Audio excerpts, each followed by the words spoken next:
because I do want to have communication with my fans. And, I used to be extremely personal one-on-one, but I find that lately it's just become really heavy. I think people expect a lot more of me and want me to do more. But the truth is I have to take care of myself and take care of my mind, the things that I'm reading and listening to. But I knew that hopefully this would be a body of work that people can relate to and walk through life with.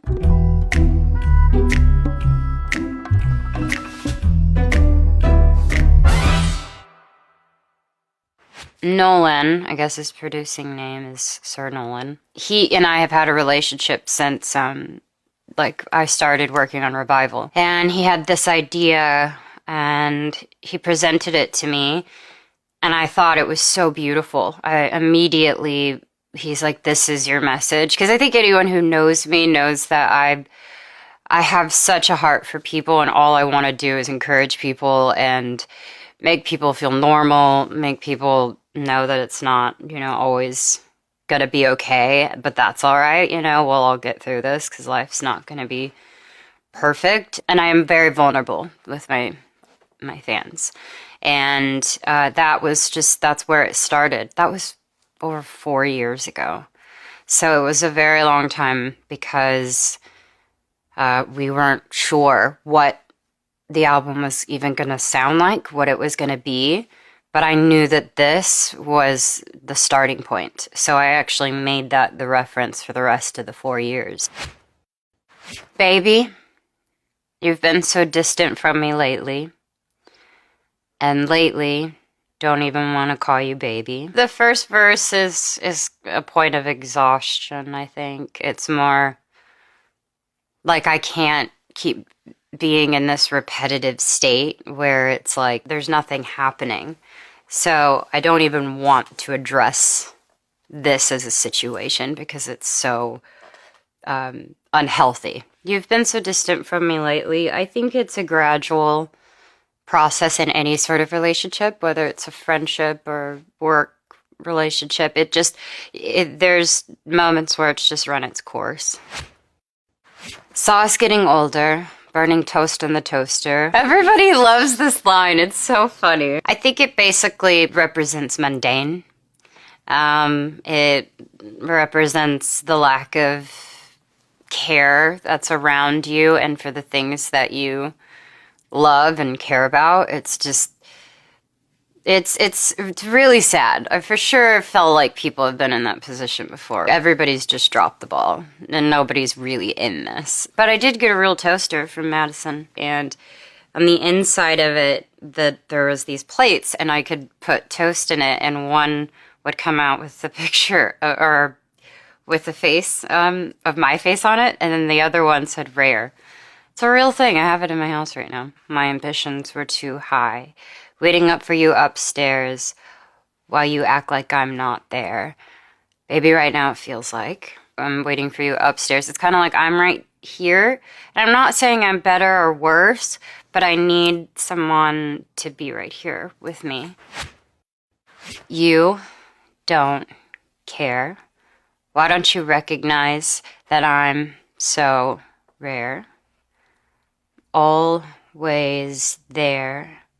You don't do the same for me. That's not fair. I don't have it all, and I'm not claiming to, but I know that I'm special.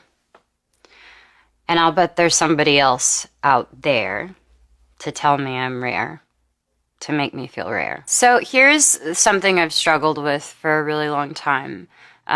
First off, self-esteem and confidence is a constant struggle for me.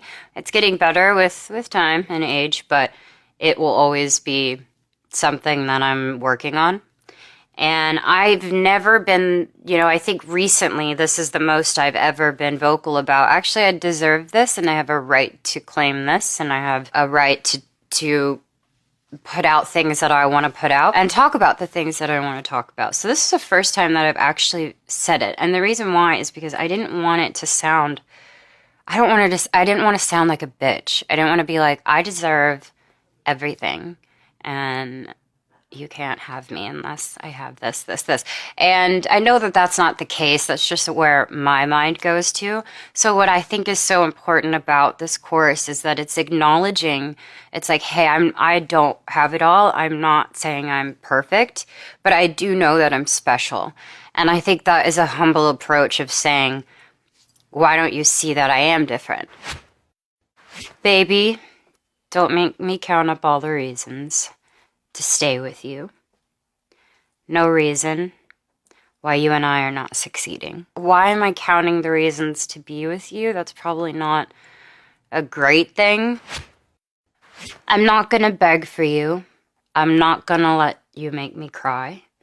Not getting enough from you. Didn't you know that I'm hard to find? In certain relationships, I've heard and I've experienced and whatnot that it's there's this thing, right? Actually, I think men and women do it, especially teenagers and young people in love, is there's the satisfaction out of hurting someone because you know that they care. Purposefully putting someone down because you want to keep them, at a level.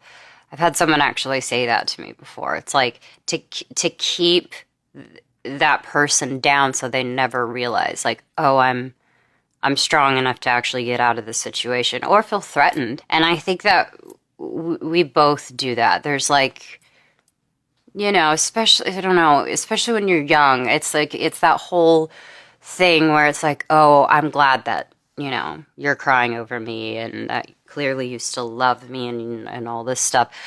I just think it's a bit manipulative. So this is more of like a complete stance of like, I'm not gonna beg for you. I'm not gonna let you make me cry.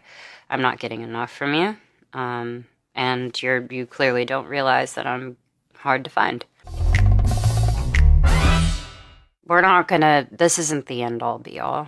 I'm still a baby. I got a lot to figure out, but I do know, I believe, some days when I wake up and I'm annoyed and I'm like, I'm gonna be alone forever. But after that 15 minutes goes away, I say to myself, I know that there is someone for everybody.